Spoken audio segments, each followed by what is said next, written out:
To locate bladder 62 on the outside of your left leg, find the tip of your ankle bone, right about here. Then move down to your off the ankle bone, just like this. Now press in to find a spot that is sensitive, sore, tender, or painful. That is bladder 62. Activate this point by rubbing it quickly 5 times, take a break for a count of 5, and repeat 4 more times. It might look like this.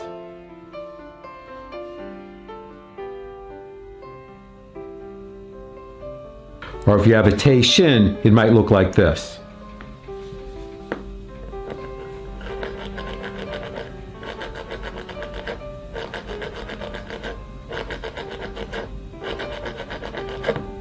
Now find bladder 62 on your right leg and repeat.